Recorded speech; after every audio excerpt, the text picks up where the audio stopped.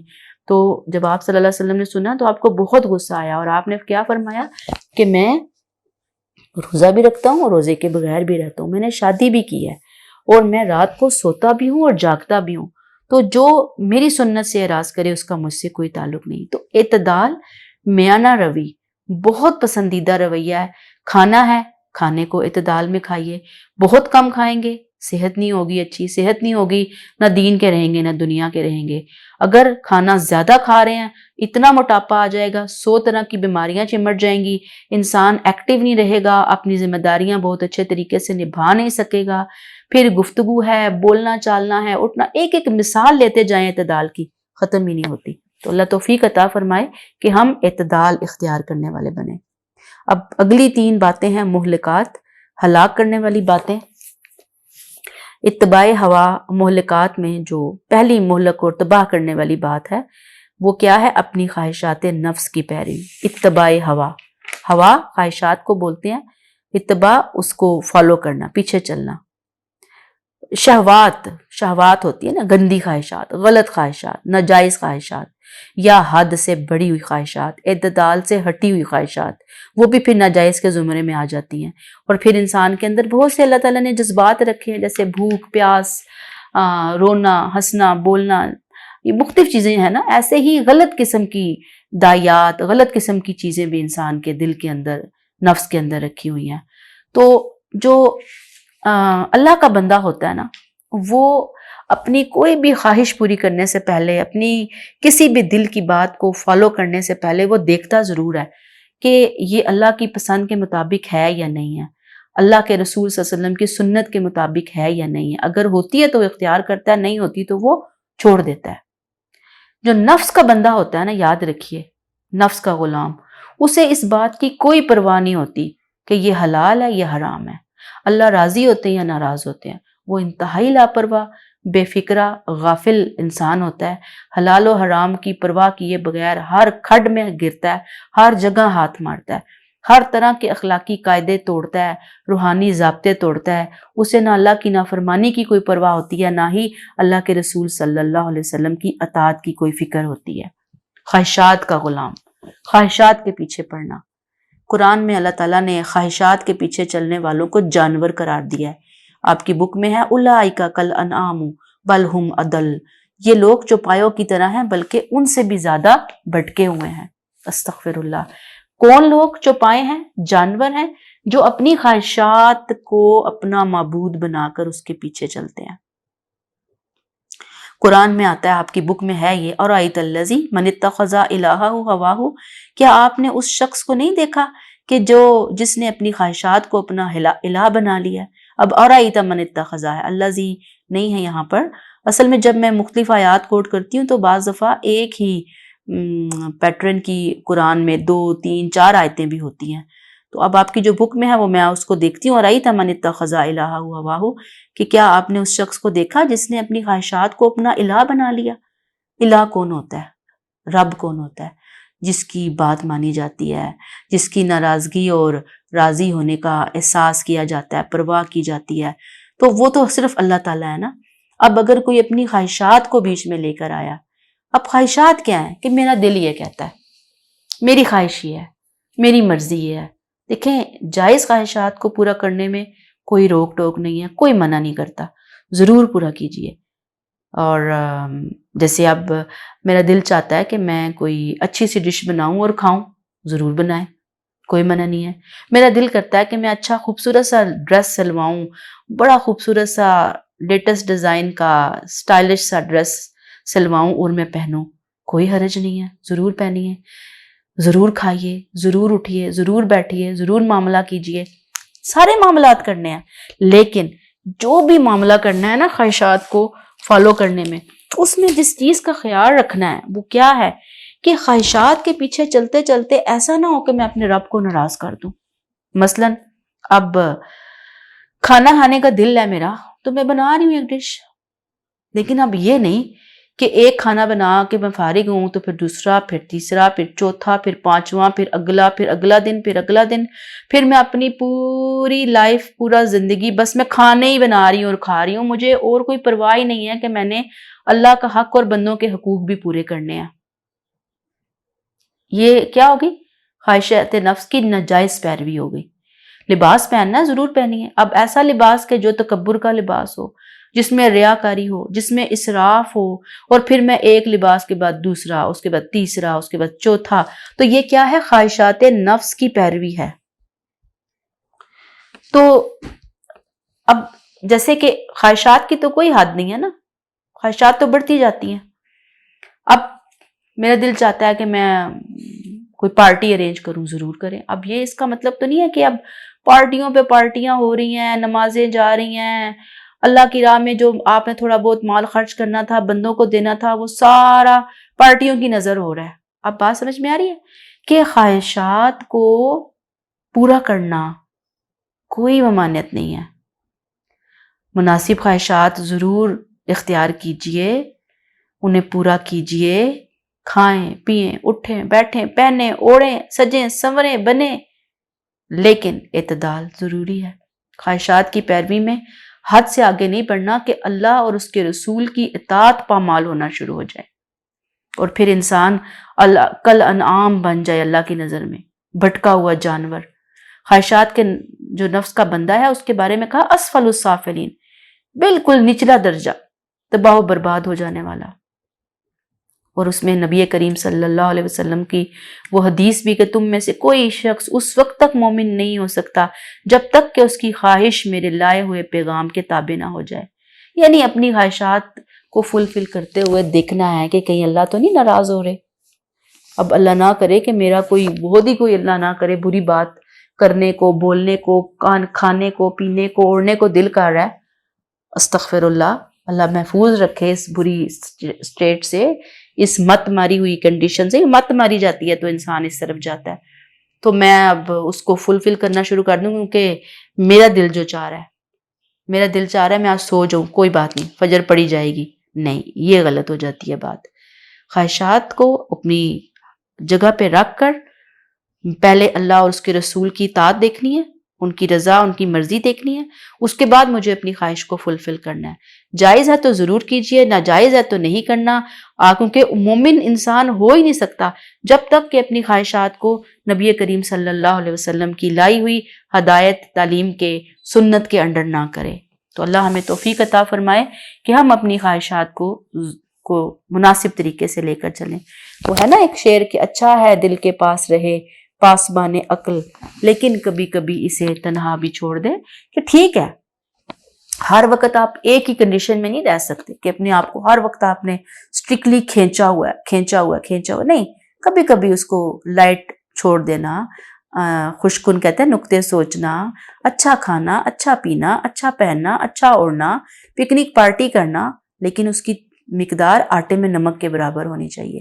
یہ نہیں کہ پورا آٹا اس پکنک پارٹی انجوائمنٹ کو بنا لیں اور 1% بھی اس میں نمک جو ہے وہ اللہ کا دین اور اللہ کا رسول رہ جائے، نہیں، اپوزٹ ہے ہماری زندگی، ٹھیک۔ اگلی ہلاکت کیا ہے؟ دل کی تنگی، دل کی تنگی سے منع فرمایا۔ اب اس میں قرآن کی آیت ہے کہ وَأَنفِقُوا خَيْرًا لِأَنفُسِكُمْ وَمَن يُوقَ شُحَّ نَفْسِهِ فَأُولَٰئِكَ هُمُ الْمُفْلِحُونَ، اور اپنے مال خرچ کرتے رہو، یہ تمہارے لیے بہتر ہے، اور جو شخص اپنے دل کی تنگی سے محفوظ رہا بس ایسے ہی لوگ فلاح پانے والے ہیں۔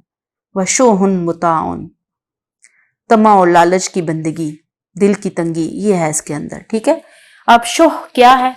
شح کا لفظ عربی میں بخل اور کنجوسی کے لیے مین استعمال ہوتا ہے، لیکن جب شح النفس ہو، یعنی نفس کے لیے ہم اس کو یوز کریں تو یہ دل کی تنگی کے لیے استعمال ہوتا ہے۔ دل کا چھوٹا پن، کم ظرفی، تنگ نظری، کم حوصلہ، گھٹیا پن بھی آپ اس کو کہہ سکتے ہیں، سب سے آسان لفظ گھٹیا پن، شح النفس۔ اس کو انڈر لائن بھی کریں گے، اس کو رائٹ ڈاؤن جب کرنا ہو تو آپ کو پتا ہو۔ شح النفس کیا بیماری ہے بھئی؟ اس کا مریض کیا چاہتا ہے؟ وہ چاہتا ہے کہ دنیا میں جو کچھ ہے نا وہ سب مجھے ہی ملے، کسی اور کو کچھ نہ ملے، اس لیے قرآن کہتا ہے کہ جو اس شوہ النفس سے بچ گیا نا، وَمَن یُوقَ شُحَّ نَفْسِهِ، جس نے اپنے آپ کو دل کی تنگی سے بچا لیا، جو بچا لیا گیا، فَأُولَٰئِکَ هُمُ الْمُفْلِحُونَ، وہی کامیاب ہے، وہی فلاح پانے والا ہے۔ آپ صلی اللہ علیہ وسلم نے فرمایا شوہ سے بچو، کیونکہ شوہ ہی سے نے تم سے پہلے لوگوں کو ہلاک کیا، اس نے ان کو ایک دوسرے کے خون بہانے، دوسروں کی حرمتوں کو اپنے لیے حلال کر لینے پر اکسایا۔ یعنی شوہ سے بچو، پہلی قومیں اسی لیے ہلاک ہوئی، کیوں کہ جو کچھ ہے مجھے ہی ملے، تو وہ پھر دوسروں کی جان، مال، عزت، آبرو سب کچھ جائز ہو جاتی ہے اس کے لیے، اور وہ کہتا ہے کہ دوسروں کو ختم کر دو، دنیا میں ایک میں ہی رہوں، میرے ہی حکمرانی ہو، میرا ہی نام کا سکہ چلے، کسی اور کو جینے کا کوئی حق نہیں ہے دنیا کے اندر۔ تو گویا جو شوہ ہے، بخل اسے کہیں گے، تنگ نظری، دل کا چھوٹا پن، یہ قوموں کی ہلاکت کا سبب بن جاتا ہے۔ اور پھر جو انسان شوہ میں مبتلا ہوتا ہے نا، ظاہری بات ہے کہ پھر حلال و حرام کی تمیز ختم ہو جاتی ہے، مال و دولت کی انتہا درجے کی محبت میں وہ گم ہو جاتا ہے، پاگل ہو جاتا ہے، پاگل ہو جاتا ہے مال اور دولت کی محبت میں، حصول مال کے لیے ظلم و ستم تک پہ اتر آتا ہے، بالآخر وہ دنیا میں ہلاکت کا کھڈا اپنے لیے کھودتا ہے اپنے ہاتھوں سے، اور وہ دوسروں کے لیے بھی بہت اذیت کا سبب بنتا ہے اور اپنی آخرت بھی خراب کر بیٹھتا ہے۔ تو یہاں پہ کیا کہا؟ شوہ نفس سے بچو، جو بچ گیا دل کی تنگی سے، کم ظرفی سے، دل کے چھوٹے پن سے، وہ کامیاب ہو گیا۔ اب یہ ہوتا ہے نا کہ ہم دوسروں کو برداشت ہی نہیں کرتے، دوسروں کی کامیابی برداشت ہی نہیں ہوتی، حسد، جلن، کوڑن، اسے کیوں مل گئی، یہ خیر اس کے پاس کیوں آ گئی، یہ کامیابی اس سے کیوں نصیب ہو گئی، یہ چیز اس نے کیوں کر لی، میں کیوں پیچھے رہ گئی۔ بس جہاں پہ یہ چیز آئی نا کہ میں کیوں پیچھے رہ گئی اور یہ کیوں آگے نکل گئی، شوہ نفس آ گیا سمجھ لیں، اور شوہ نفس ہلاک کر دینے والا ہے۔ جو اس شوہ نفس سے خود کو محفوظ کر گیا سمجھے وہ کامیاب ہو گیا، اور جس نے اپنے آپ کو اس میں مبتلا کر دیا وہ پھر بہت ساری دیگر برائیوں کا، بیماریوں کا، موذی بیماریوں کا، خاص طور پر جو دل سے، نفس سے تعلق رکھنے والی ہیں، ان کا شکار ہو جائے گا۔ پھر آخری چیز، تیسری ہلاکت، وہ کیا ہے کہ وَإِعْجَابُ الْمَرْءِ بِنَفْسِهِ وَهِيَ أَشَدُّهُنَّ، سب سے بدترین ان میں اپنے آپ کو ہی اچھا سمجھتے رہنا، اپنے منہ میاں مٹھو بننا، ہر وقت میں یہ، میں وہ، میرا ٹیسٹ فلاں بہت اچھا ہوا ہے، مجھے تو فلاں بہت اچھے طریقے سے آتا ہے، میں تو ایسے کرتی ہوں، میں تو ویسے کرتی ہوں، اور میرے ابو ایسا ہے، میرے ابو فلاں ڈپارٹمنٹ میں ہیں، میرے بھائی کا فلاں معاملہ ایسا ہوا، یعنی جتنی گفتگو ہوگی نا ساری کی ساری میں کے گرد گھوم رہی ہوگی، میرے کے گرد گھوم رہی ہوگی، ہمارے کے گرد گھوم رہی ہوگی، ہمارا یہ، ہمارا وہ فلاں فلاں، بس اس سے نکل کے باہر نہیں دیکھنا کچھ بھی، لوگوں پہ کو ہر وقت امپریس کرنے کی کوشش، ہر وقت ریاکاری، ہر وقت شو آف، ہر وقت نمود و نمائش، ہر وقت یہ کہنا میں یہ، میں وہ، میں وہ، اور پھر اس میں بعض لوگ اس سے آگے بڑھتے ہیں، آپ تو خیر بچیاں ہیں، تو جو بڑے لوگ ہوتے ہیں نا، بڑی ایج کے لوگ، وہ کہتے ہیں میرا بیٹا یہ، میرا بیٹا فلاں، میرا بھائی یہ، میرا فلاں رشتہ ایسے، یعنی وہ جب وہ بڑے لیول پہ جاتے ہیں تو پھر وہ اور طرح سے گفتگو کر رہے ہوتے ہیں۔ نبی کریم صلی اللہ علیہ وسلم نے اس کو تکبر کے ہم معنی قرار دیا۔ آپ نے کہا کہ جس کے دل میں ذرا برابر بھی خود فریبی اور تکبر ہوگا وہ جنت میں نہیں جائے گا۔ تو ایک آدمی نے آپ سے پوچھا کہ آدمی تو چاہتا ہے کہ اس کے کپڑے اچھے ہوں، جوتا اچھا ہو، تو کیا یہ بھی تکبر ہے؟ آپ نے فرمایا کہ نہیں، اللہ خود صاحب جمال ہے، جمال کو پسند کرتا ہے۔ تکبر کیا ہے؟ عجب نفس کیا ہے؟ عجب نفس کو سمجھ لیجئے کہ آدمی حق کا انکار کرے اور دوسروں کو حقیر سمجھے۔ گویا عجب نفس کی روٹ کیا ہے، اصل حقیقت کیا ہے؟ حق کو نہ ماننا، دوسروں کو حقیر سمجھنا۔ اور بعض لوگ اپنے آپ کو اتنی بڑی چیز سمجھنا شروع ہو جاتے ہیں کہ ان کے لیے یہ بات ماننا مشکل ہو جاتا ہے کہ جو چیز ان کے پاس ہے دوسرا بھی کوئی ان سے زیادہ بہتر علم رکھ سکتا ہے، دوسرے کے پاس بہتر نالج ہو سکتی ہے، دوسرے کے پاس کوئی دوسرا اچھا طریقہ ہو سکتا ہے۔ وہ سمجھتے ہیں کہ سب سے زیادہ احترام ہمارا ہونا چاہیے، وہ سمجھتے ہیں کہ جو عزت و نعمت ملی ہے ہم ڈیزرو کرتے تھے، وہ اس کو اپنا پیدائشی خاندانی حق سمجھتے ہیں، وہ اس کو اپنا رائٹ سمجھتے ہیں۔ وہ کہتے ہیں ہم نے کوشش کی تو ہمیں ملا، ہم سمارٹ تھے، ہم ہوشیار تھے، بجائے یہ کہ اس پہ اللہ کے شکر گزار ہوں وہ اس پر اتراتے ہیں، فخر کرتے ہیں۔ یہ عجب نفس ہے۔ اللہ نے سخت ناپسند فرمایا۔ اور ایسی چیزوں کو بعض احادیث میں عجاب المرء بنفسہ، آدمی کی خود فریبی، یعنی خود فریبی، خود کریٹ کی اس نے خود فریبی کا جال، اور بس اب اس کے اندر مگن ہے، میرا یہ میرا وہ۔ تو کوشش کیا کرنی ہے یہاں پہ رک کر کہ زندگی کے اندر سے نا میں کو نکالیں۔ جہاں آپ دیکھیں نا 2-4 خواتین بیٹھتی ہیں نا، ایک نے شروع کی نا بات کہ میں نے یہ کیا، میں نے وہ کیا، تو دوسرا انسان جو سن رہا ہوتا ہے فوراً کودتا ہے بیچ میں، شیطان آ کے اس کو پیچھے سے تھپکی ڈالتا ہے نا، تو بھی جا، تو بھی سنا نا، تو بھی تو اپنے کارنامے سنا، تو فوراً کودتا ہے وہ، پھر بتاتا ہے کہ نہیں میں یہ میں وہ، ہاں میں نے فلاں کام ایسے کیا، میں تو اتنی اچھی ہوں، میں تو اتنی نیک ہوں، میں تو یہ کر سکتی ہوں۔ جہاں یہ میں آ رہی ہے نا زندگی میں، اس کو بہتری ہے ہماری، اس کو نبی کریم صلی اللہ علیہ وسلم نے اللہ کے حکم سے مہلکات قرار دیا، ہلاکت قرار دیا۔ یہ انسان کو ایسی جگہ لے جا کر مارتی ہے جیسے کہتے ہیں نا کہ جہاں پہ پیاسا جو ہے اسے پانی نصیب نہیں ہوتا۔ تو اس کو نکالیں اپنی زندگی سے، کٹ ڈاؤن کریں۔ جہاں جہاں میں ہو رہی ہو، آپ کو فیل ہوگا، آپ کو ٹریننگ کرنی پڑے گی کہ آپ میں کا لفظ زیادہ یوز کرتے ہیں، آپ زندگی سے نکالیں کہ آج اگر میں نے دن میں 10 دفعہ یوز کیا تو اب میں نے کل سے نہیں کرنا، کوشش کرنی ہے نہیں کرنی، اگلے دن پھر ہوگا 6 دفعہ 7 دفعہ، آہستہ آہستہ زندگی سے نکل جائے گا۔ اس کو انسان کے لیے جو ہلاک ہونے والی چیزیں ہیں ان میں سب سے زیادہ ہلاکت کی چیز قرار دیا گیا ہے۔ تو اللہ تعالیٰ ہمیں توفیق دیں کہ ہم 3 خصلتیں اختیار کریں تاکہ اللہ کی نظر میں بھی ہم ایک اچھے انسان ہوں اور کامیاب ہوں، اور اس کے بندوں کے سامنے بھی سرخرو ہوں۔ اور پھر اس کے ساتھ ضروری ہے کہ جو 3 برائیاں ہیں جو نقصان دینے والی ہیں، کہ جن میں گرفتار ہو کر انسان کہیں کا نہیں رہتا، اس سے بچیں۔ آمین۔ السلام علیکم۔